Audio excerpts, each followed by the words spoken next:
mengapa penting penguatan akhlak setelah pelaksanaan haji? Saya yakin semua orang yang berangkat haji, laki-laki maupun perempuan, pasti mendambakan haji mabrur. Apa sih haji mabrur itu? Hanya Allah Subhanahu wa Ta'ala yang dapat memastikan seseorang mendapatkan predikat mabrur atau tidak. Tetapi ulama menyebutkan sejumlah indikasi dari haji mabrur. Pertama, melakukan haji dengan uang halal yang diperoleh dengan cara-cara yang halal, bukan dengan cara yang haram penuh dengan manipulasi. Kedua, amalan-amalan yang dilakukan selama haji itu diniatkan sepenuhnya hanya untuk Allah Subhanahu wa Ta'ala, lillahi ta'ala.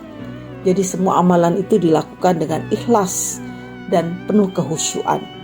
Yang ketiga, hajinya itu dipenuhi dengan banyak amalan yang baik, seperti berzikir, sholat pada waktunya, peduli kepada sesama, banyak membantu, terutama mereka yang membutuhkan selama dalam perjalanan haji.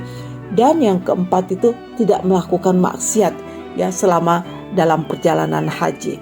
Nah, sepulang haji, para haji laki dan perempuan itu diharapkan untuk peningkatan akhlaknya. Itu pertama, bersyukur, selalu bersyukur kepada Allah Subhanahu wa Ta'ala.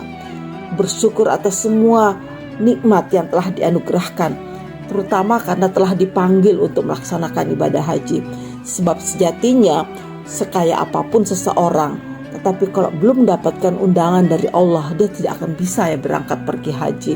Ini karena itu kita harus selalu bersyukur bahwa kita telah menjadi salah satu orang yang mendapatkan undangan untuk melaksanakan ibadah haji. Yang kedua, selalu berbaik sangka kepada Allah.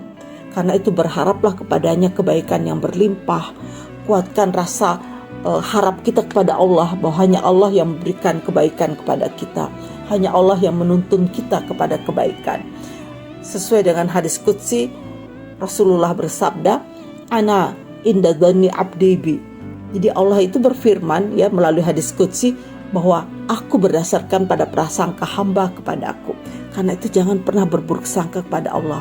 Kalau kita sedang ditimpa musibah, ditimpa cobaan, itu adalah tanda sayang Allah kepada kita untuk melihat kondisi kita menjadi lebih baik lagi.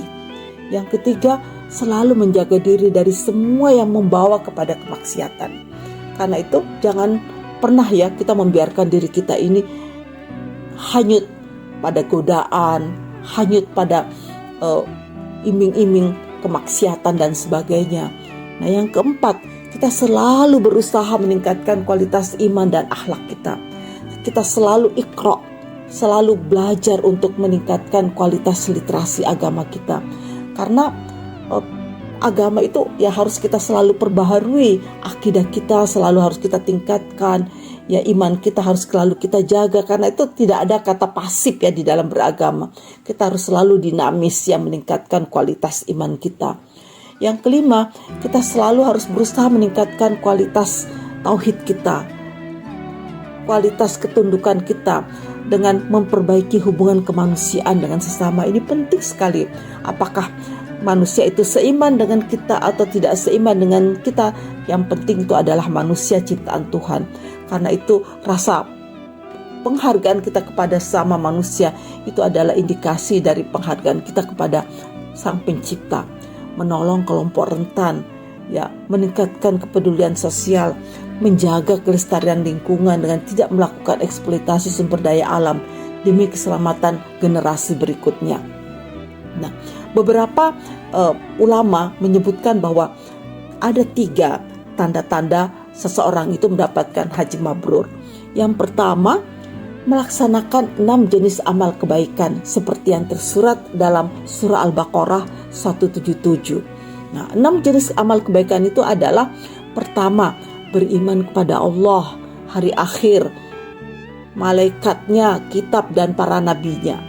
Yang kedua, menginfakkan harta yang ia cintai kepada kerabatnya, anak-anak yatim, orang-orang miskin, para pejuang di jalan Allah, dan fakir miskin. Jadi kita dalam harta kita itu harus kita distribusikannya untuk kepentingan sosial.